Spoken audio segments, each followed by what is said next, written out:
Bem-vindos. Hoje, a gente vai mergulhar um pouco na vida e na obra do C.S. Lewis. Vamos usar uns trechos de uma biografia bem detalhada. A ideia é, assim, ir além do que todo mundo já sabe, né? Tentar entender melhor esse cara que foi um escritor, um pensador, tão importante no século XX. Vamos. É uma figura fascinante mesmo, porque, sabe, muita gente só lembra dele por Nárnia. Sim, é o mais famoso. Exato. Mas a fonte aqui mostra bem, ele era um intelectual de muito peso. E essa trajetória dele, né, do ateísmo para o cristianismo, isso não foi só uma mudança de crença, tipo, foi o que moveu muito do que ele escreveu depois. É impressionante. E essa jornada começa bem cedo, lá em Belfast. A biografia descreve uma infância com a mãe muito presente na questão religiosa, mas aí vem aquela perda, né? Terrível, a morte dela. Ele tinha só 9 anos. Uhum. E isso parece que foi um gatilho para muita coisa, né? Para ele ser mandado para os internatos na Inglaterra e talvez, quem sabe, até para ele começar a pensar sobre a questão do sofrimento, que depois ele escreveu tanto a respeito. Faz sentido. E nesses internatos, mesmo com as dificuldades todas, ele acha um refúgio, né? Nos livros. Exato. Literatura clássica, medieval, isso virou a base para a carreira acadêmica dele depois. Mas é curioso, né? Porque essa formação inicial religiosa meio que se choca com os anos em Oxford. Ah, sim. O ambiente lá era outro, né? Completamente. Muito ceticismo no ar, muitos intelectuais ateus. E o Lewis, bom, ele entrou nessa onda por um tempo. Abraçou essa visão. Mas como é que ele sai disso? A biografia dá muita ênfase nas amizades, né? Principalmente o Tolkien. Ah, sem dúvida. As conversas longas com o Tolkien, com outros amigos também.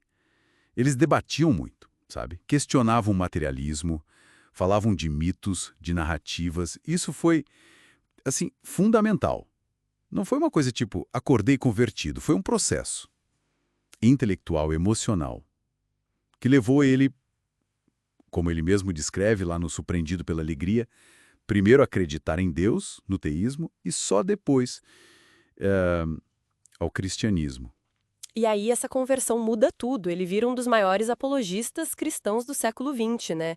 Quando a gente fala apologista nesse sentido de defender a fé com argumentos, né? De explicar de forma racional, acessível. Exatamente. Aí surgem obras como o Cristianismo Puro e Simples, que veio daquelas palestras no rádio durante a guerra, né? Isso.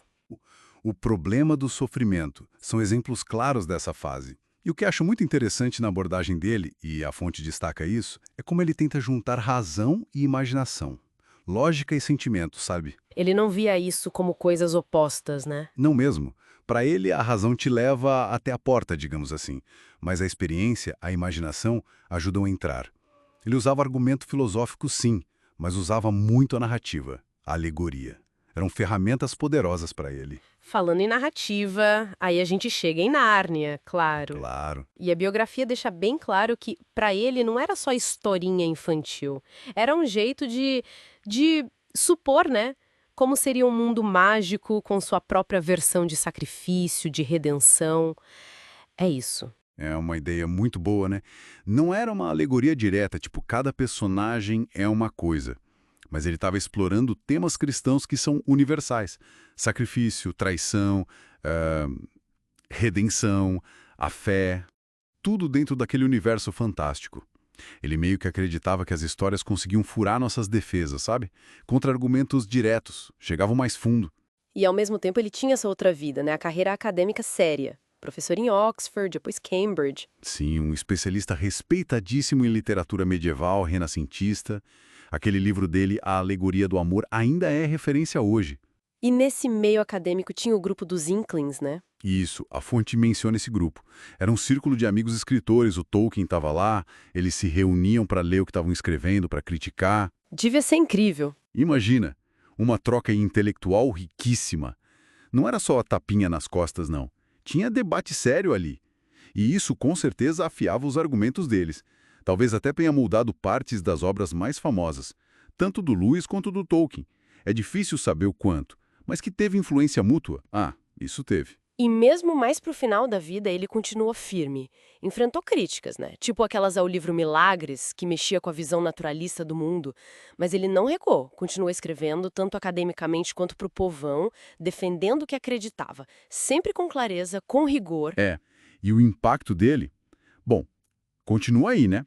Ele morreu em 63, mas a influência na literatura, principalmente a fantástica, e no pensamento cristão, só cresceu.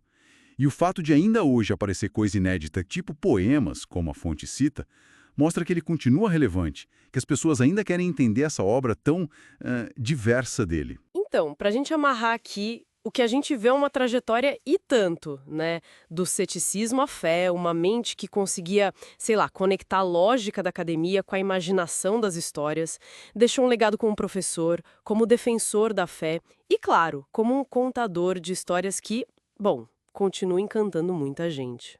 E fica uma coisa para pensar, talvez, né? O Lewis usou a fantasia, que muita gente vê só como fuga da realidade, para falar de coisas super profundas. Teologia, moral, de um jeito acessível, que outras formas de arte ou de narrativa, talvez algumas que a gente nem espera, poderiam fazer algo parecido hoje. Sabe? Ajudar a gente a entender as complicações, os dilemas do nosso tempo, de um jeito que toque, que transforme. Fica aí a reflexão.